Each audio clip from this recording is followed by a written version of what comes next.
अली खान का ट्वीट पढ़ा आपने? जब भुट्टो को फांसी हुई थी ना तो बड़े सारे पीपल्स पार्टी के वालों के घर चले थे जी सर में, ठीक है, इनके घर जब जलेंगे इनको तब समझ आएगी। मैं आपको ये कहना चाहता हूं, अली खान ने ट्वीट क्या किया जी, उसने कहा जी इमरान खान को आपकी जरूरत है, पीटीआई वालों, ठीक है, नाउ इज द टाइम। उसने बताया ये उसके बाद एंड में उसने क्या लिखा, उसने क्या अली खान ने, उसने कहा जी वर्कर्स यहाँ पर आते हैं हमारे साथ, हमने देखा पैटर्न ये है कि इमरान खान की फैमिली को, बुशरा की फैमिली को और क्यादत को एमएनएस को नहीं अरेस्ट करते, वर्कर्स को अरेस्ट कर लेते, वर्कर्स ना है आपकी मेहरबानी। ये लोग हैं, ये इतने बेगैरत लोग हैं, माफ कीजिएगा, इतने कोई बेशरम घटिया लोग हैं, इनमें से आधे बैठे होंगे कोसार, 2 बैठे होंगे उधर जाके किधर इस्लामाबाद क्लब में कॉफी पी रहे होंगे। अच्छा, कुछ लोग कहते हैं कि हम अगर शहर से बाहर हो तो ज्यादा बेहतर है हमारे लिए, हां क्योंकि हमें फिर जाना नहीं पड़ेगा। ये मुझे आप ये बताओ कि इतना क्या खौफ है? मंगल हफ्ते में अचानक आ जाता है, मार खाओ ना, शेड्यूल है ना। अरे गिरफ्तारियों से डरे। अच्छा, कल एक प्रोग्राम में शेख वकास साहब ने कहा नहीं मुझे कन्वे नहीं किया,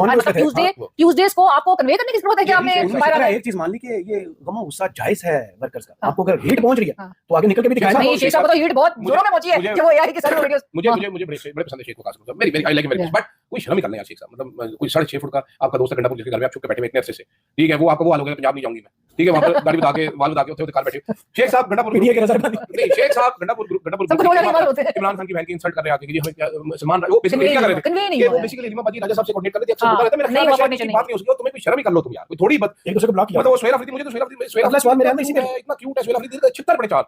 आज ड्रामा क्या कर रहा है, आज वहां में गुल मिल रहा है, कल स्टेज पहुंच गया, परसों इधर पहुंच गया, 1970 थोड़ी है यार, वो मरीन वाली वो भी इसी चक्कर में लगे हुए हैं, वो बड़ा होकर बनेगा ये मेरा